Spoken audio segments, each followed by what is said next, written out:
اور یہ صدیوں کا آپ سمجھ لیں ایک اختلاف ہے جسے میں نے ایک جملے میں جمع کر دیا کہ رسول اللہ صلی اللہ علیہ وآلہ وسلم کی مبارک زندگی میں صحابہ کرام کی جو عقیدت تھی اللہ کے محبوب کے ساتھ صلی اللہ علیہ وآلہ وسلم، وہ عقیدت آج اگر آپ نے کسی میں دیکھنی ہے تو وہ بریلوی مکتب کے لوگ ہیں. لیکن نبی علیہ السلام کی وفات کے بعد صحابہ کرام کی جو حضور کے ساتھ عقیدت تھی وہ آپ نے اگر دیکھنی ہے تو وہ اہل حدیث کے اندر ہے. جی بخاری مسلم میں حدیث ہے کہ نبی علیہ السلام کا مبارک پسینہ صحابہ کرام خوشبو کے طور پہ استعمال کرتے تھے. بالکل ٹھیک ہے سر، آج تو ہم پسینہ نہیں لے سکتے اور نہ اس پہ قیاس کر کے قبر رسول کی مٹی اکھاڑ سکتے ہیں. کیا صحابہ نے اکھاڑی؟ جی بخاری میں آتا ہے نبی علیہ السلام نے وضو کیا، وضو کا جو پانی ہے صلح حدیبیہ کے موقع پر صحابہ کرام نے لے کے اپنے جسموں پہ ملا، اور جس کو نہیں ملتا تھا وہ دوسرے سے لے کے جسم پہ ملتا تھا. تو یار وضو کا پانی تو آج اویلیبل نہیں ہے. اگر آپ کہیں کہ اب ہم آپ کے بزرگوں کے پسینوں والے ٹیشو پیپر منہ میں ڈالنا شروع کر دیں، جس طرح وہ 2014 کے دھرنوں میں ڈاکٹر طاہر القادری صاحب اپنا پسینہ پوچھ پوچھ کے مریدین میں بانٹ رہے تھے، اور الیاس قادری صاحب ٹی وی میں آپ دیکھ لیں کہ وہ ساری اور افطاری میں وہ جو بوٹیاں کھاتے تھے اس کی ہڈیاں مریدین میں تقسیم کرتے تھے. اب یہ تو ہم نہیں کر سکتے میرے بھائی. آپ نے ان کو پیغمبر بنا لیا ہے کہ حضرت ابوبکر، عمر، عثمان و علی رضی اللہ عنہم اجمعین وعلیہم السلام اجمعین اپنی عزت اس طرح کرواتے تھے؟ انہوں نے تو سوچا بھی نہیں تھا.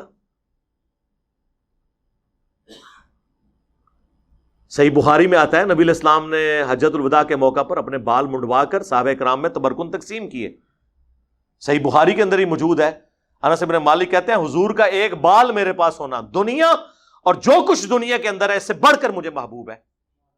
صحیح بخاری میں حدیث ہے ام سلمہ ہماری والدہ، بلکہ اپروپریٹ ورڈ ہے ہماری ماں، ام المومنین، ان کے پاس حضور کے چند بال تھے جو ایک ڈبیا میں انہوں نے رکھے ہوئے تھے، اور اس محلے میں جب کوئی بیمار ہو جاتا وہ پانی برتن میں بھیجتا، وہ اس میں ڈبو کے ہلا کے دیتی تو اس مریض کو شفا ہو جاتی تھی. صحیح مسلم میں حدیث ہے نبی علیہ السلام کا کسروانی تیالسی کالا جبہ اسما بنت ابی بکر کے پاس تھا، اور وہ کہتی ہیں حضور پہنا کرتے تھے اور ہم اس کا دھون مریضوں کو شفا کے لیے دیتے ہیں. یہ حضور کے تبرکات تھے، اس میں تو کوئی شک نہیں ہے. صحابہ کرام، ابو داؤد ترمذی میں حدیث ہے نبی علیہ السلام ایک صحابی کو ملنے گئے تو آپ کو پیاس لگی تو حضور نے کہا میں نے پانی پینا. انہوں نے کہا کہ وہ مشکیزہ ہے، تو حضور علیہ السلام نے اس مشکیزے سے منہ لگا کر کھڑے ہو کر پانی پیا.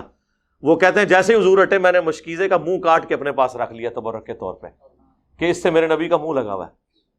سر صحابہ کرام نے وہ عقیدت کی ہے جو آپ کو یہ زبانی کلامی یہ جو دعوے کرتے نعرے مارتے لوگ نظر آتے ہیں، لیکن کب کی ہے؟ جب حضور علیہ السلام ان کے سامنے موجود تھے. لیکن جیسے ہی فوت ہوئے ہیں تو آپ کی میت کے اوپر محفل میلاد نہیں ہوئی، آپ کی میت کے اوپر وما ارسلناک الا رحمۃ للعالمین نہیں پڑھا گیا، بلکہ کیا پڑھا گیا؟ سیدنا ابوبکر کا خطبہ. 4 جگہ کم از کم بخاری میں ہے، اس سے بھی زیادہ جگہ لیکن ڈیٹیل 4 جگہ. کیا پڑھا؟ اپنی طرف سے اما بعد، یعنی صلاۃ والسلام کے بعد انہوں نے کہا من کان یعبد محمدا فان محمدا قد مات. تم میں سے جو کوئی بھی محمد کی عبادت کرتا تھا جان لے کہ محمد پاکستان میں فوت ہو چکے، اور حضرت ابوبکر صدیق کے زمانے میں مر چکے، کیونکہ مات کا ترجمہ فوت تو نہیں ہم کر سکتے، فوت تو خود عربی کا لفظ ہے. وَمَنْ كَانَ يَعْبُدُ اللَّهَ فَإِنَّ اللَّهَ حَيٌّ لَا يَمُوتُ. اور جو کوئی اللہ کی عبادت کرتا ہے یا کرے گا جان لے اللہ کو کبھی موت نہیں آئے گی. صحابہ میں کون رسول اللہ کی عبادت کرتا تھا؟ کوئی نہیں. مجھے بھی لوگ کہتے ہیں نا انجینئر فرضی جملے بول کے ساڈے بزرگوں نے لتاڑ دا ہے. تو حضرت بکر صدیق نے فرضی جملہ نہیں بولا، یہ کوئی آیت پڑھی تھی انہوں نے، کوئی حدیث پڑھی تھی، 295C لگا دینی تھی آپ لوگوں نے. اور پھر اپنی بات کی دلیل میں انہوں نے آیت پیش کی وما محمد الا رسول قد خلت من قبلہ الرسل افئن مات او قتل. محمد تو نہیں مگر ایک رسول، اگر یہ مر جائیں یا قتل کر دیے جائیں، یعنی پاکستان میں یہ وصال فرما جائیں یا شہید کر دیے جائیں، تو کیا تم دین سے الٹے قدم پھر جاؤ گے؟ اور پھر آپ نے تلاوت کیا انک میت وانہم میتون. اے نبی تمہیں بھی مرنا ہے، تمہارے مخالفین کو بھی مرنا ہے. تو میں کہتا ہوں رسول اللہ کی کامیابی ہے کہ آپ کی میت کے اوپر لوگ آپ کی تعریف کرنے کی بجائے توحید بیان کر رہے ہیں۔ یہ ہے امام الموحدین صلی اللہ علیہ وآلہ وسلم کی تربیت کا نتیجہ۔ ہر درخت اپنے پھل سے پہچانا جاتا ہے۔ تو صحابہ کرام کی تربیت یہ ہوئی بھی تھی۔ اس کے بعد کوئی عرس نہیں منایا، کوئی میلاد نہیں منایا۔ تو آپ اس چیز کو فرق کو سمجھیں۔ نبی علیہ السلام دنیا میں موجود ہوں، ہم ہر مسئلہ حضور کے پاس لے کے جائیں۔ بخاری مسلم میں آتا ہے بارش نہیں ہو رہی، صحابہ کرام حضور سے دعا کرواتے ہیں۔ صحیح بخاری میں آتا ہے کہ صحابی کی پنڈلی ٹوٹ گئی، نبی علیہ السلام نے مبارک ہاتھ پھیرا، وہ صحیح ہو گئی۔ بخاری مسلم میں آتا ہے کہ نبی علیہ السلام صلح حدیبیہ کے موقع پر جب پانی نہیں تھا، آپ کو پیالہ جمع کر کے دیا گیا، آپ نے مبارک انگلیاں اس میں داخل کی، 1500 صحابہ نے وضو کیا، اپنے جانوروں کو پلا لیا، تب بھی بچ گیا۔ اور جابر بن عبداللہ کہتے ہیں ہم 1,00,000 بھی ہوتے نا، پانی اس سے بھی زیادہ تھا۔ حضور کا معجزہ ظاہر ہوا۔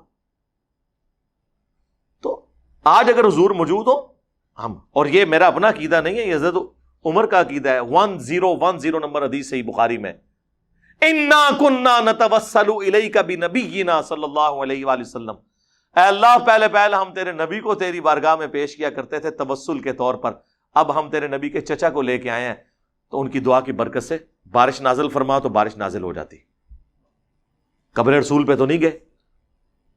حالانکہ صحیح مسلم میں موجود ہے کہ ایک دفعہ سفر کے دوران جب اسی طریقے سے کھانے پینے کا مسئلہ بنا تو سیدنا عمر نے حضور سے کہا یا رسول اللہ آپ کو ہم تھوڑا سا جمع کر دیتے ہیں، آپ اس پہ برکت کی دعا فرمائیں۔ تو بڑی مشکل سے آدھا پیالہ جمع ہوا، حضور نے اس پہ برکت اپنی مبارک ہاتھ ڈالا تو سب لوگوں کو کفایت کر گیا۔ تو حضرت عمر یہ بھول گئے تھے، قبر رسول پہ جاتے کہتے یا رسول اللہ اپنا ہاتھ باہر نکالیں۔ آپ نے 500 سال بعد تو شیخ احمد رفاعی کے لیے نکالنا ہی ہے۔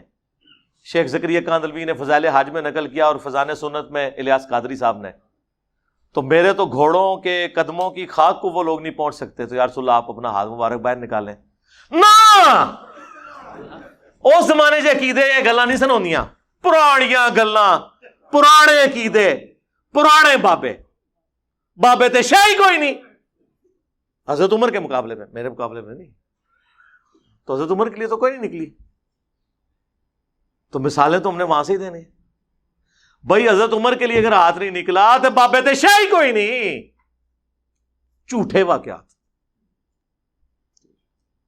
تو نبی علیہ السلام کی مبارک زندگی میں آپ کے ساتھ جو معاملات تھے وہ وفات کے بعد اس طریقے سے نہیں ہو سکتے۔ ورنہ تو میں نے کئی دفعہ کہا ہے کہ آپ لوگ جنے بنو، اکد مولوی دی لت پنو، روزہ شریف پہ ہم اسے لے جاتے ہیں، ٹھیک کروائیں۔ اور یار جب ثقیفہ بنی ساعدہ کا ایشو ہوا، بخاری مسلم میں آتا ہے نبی علیہ السلام کی وفات کے بعد 6 مہینے تک مولا علی نے سیدنا ابوبکر کی بیعت نہیں کی۔ اس دوران کسی کو یہ وہم بھی نہیں آیا کہ جا کے قبر رسول سے جا کے پوچھ لیتے ہیں کہ آپ کا خلیفہ کون ہے آپ کے بعد۔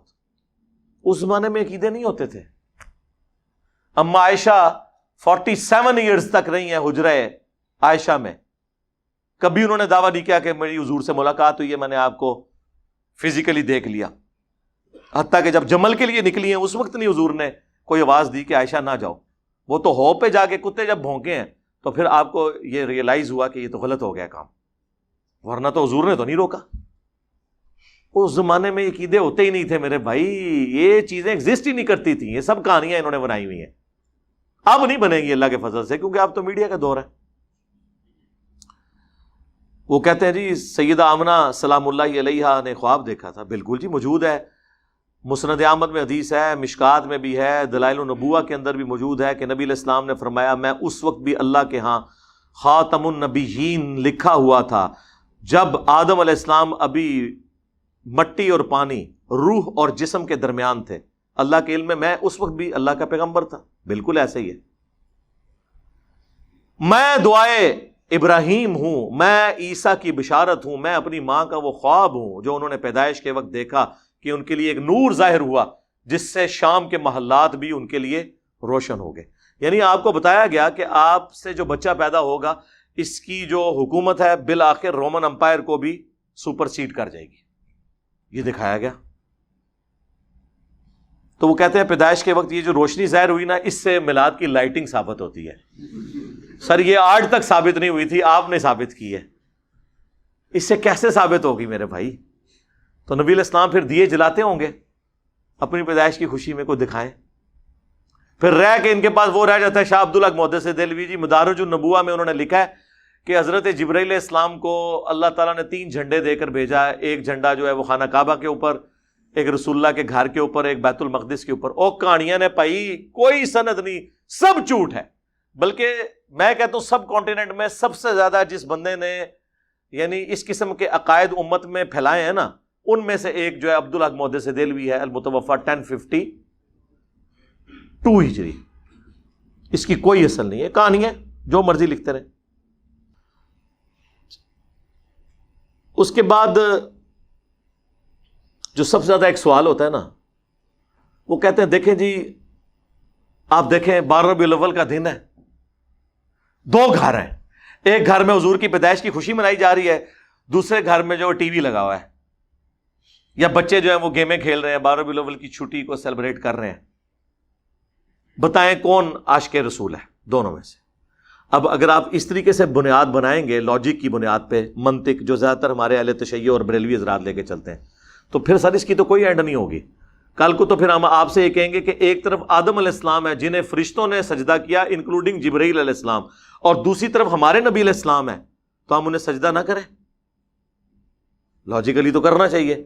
لیکن ابو داؤد میں حدیث ہے، سنن ابن ماجہ میں بھی ایک صحابی نے سجدہ کیا، آپ نے کہا سر اٹھا کیا کر رہا ہے؟